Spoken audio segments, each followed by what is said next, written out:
Mathematics distinguishes between two distinct environments. In the first, we have the discrete integer grid, a stepped reality where numbers exist only as whole units. In the second, we have continuous geometry, a fluid space defined by smooth curves and fractional scaling. Fermat's last theorem states that no three positive integers can satisfy the equation x to the n plus y to the n equals z to the n for any integer value of n greater than 2. Traditionally, this problem is analyzed through algebraic geometry and modular arithmetic. Andrew Wiles proved the theorem in 1994 by linking modular elliptic curves to Fermat's equation, a process involving over 100 pages of advanced algebraic geometry. Shang-Yu Chen's weak variational framework approaches the same problem from a different starting point. Instead of focusing on integer factorization, it utilizes a variational perspective to examine the boundaries of the number field. Projecting this rigid Diophantine constraint into a continuous analytic space changes the nature of the investigation. We are no longer searching for prime factors. We are measuring the geometric tension between two different mathematical scales. The discrete integer grid is governed by a strict rule of spacing. The absolute minimum spatial gap between any two variables, like z and y, must be at least 1. In the continuous world, algebraic curves scale through smooth fractions. These curves have no minimum gap. They require the freedom to occupy any point in space. An analytic gap occurs when we attempt to align these two worlds. This represents the friction created when the continuous supply of a curve cannot meet the minimum discrete demand of a whole number grid. We can evaluate this friction mathematically to show that for any exponent n equal to or greater than 3, the required alignment diverges from the allowable geometric tolerance. Integer solutions vanish due to a mismatch between continuous trajectories and the rigid integer grid. To analyze the growth trajectories of these integers, we first remove their absolute scale. We shift the focus from the raw size of the numbers to their relative proportions. We normalize the Fermat equation by dividing all terms by y to the power of n. This transforms the system into a dimensionless state where we only consider the ratios between the variables. Applying the natural logarithm to both sides of this equation brings the exponent n into the core identity as a multiplier. This diagram shows the resulting logarithmic identity. We define u as the ratio x over y and v as z over y, representing continuous coordinates. Because x is smaller than y, u is strictly between 0 and 1, isolating the equation within a finite space. This identity recasts the original integer problem into a dynamic balance between two continuous logarithmic paths. To evaluate the right side of this identity, we must ensure it still respects the spacing of discrete integers. We need a tool to link the continuous logarithmic scale back to whole numbers.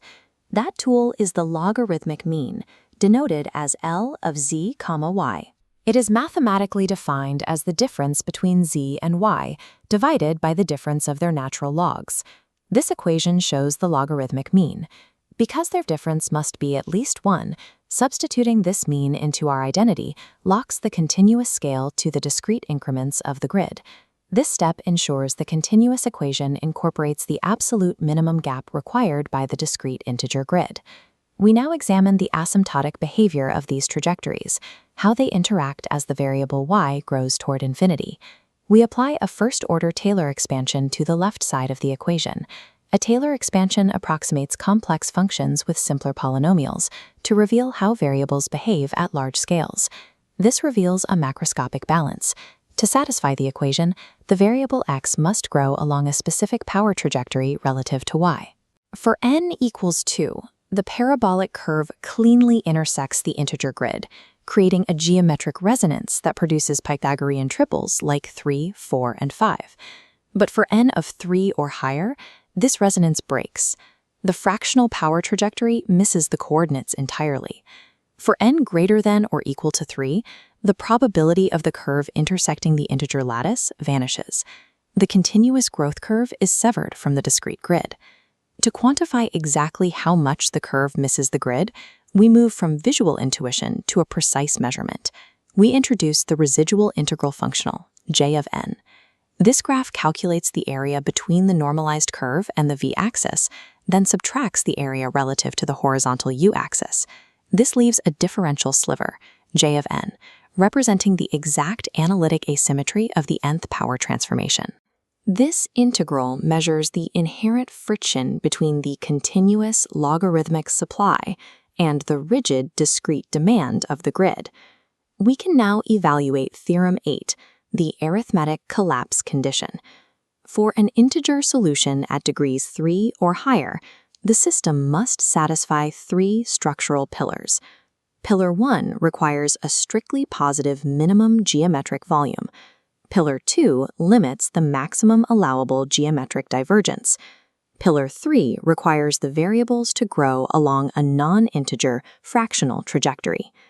Any valid integer solution for exponents of 3 or higher must satisfy all three pillars simultaneously. When we analyze these pillars together, we find that the fractional decay in Pillar 3 restricts the entire system. This creates an asymptotic inequality. The fractional decay restricts the continuous supply until it is strictly less than the volume required by the discrete demand of the integer grid. The continuous curve cannot provide the minimum volume required to bridge the integer gap. The two constraints are mathematically incompatible. Because discrete demand exceeds continuous supply, the configuration collapses. The integer solution set remains strictly empty. By translating the Fermat equation into a variational framework, we find that the lack of solutions is a structural result. The continuous geometric supply is strictly insufficient to bridge the discrete integer gap.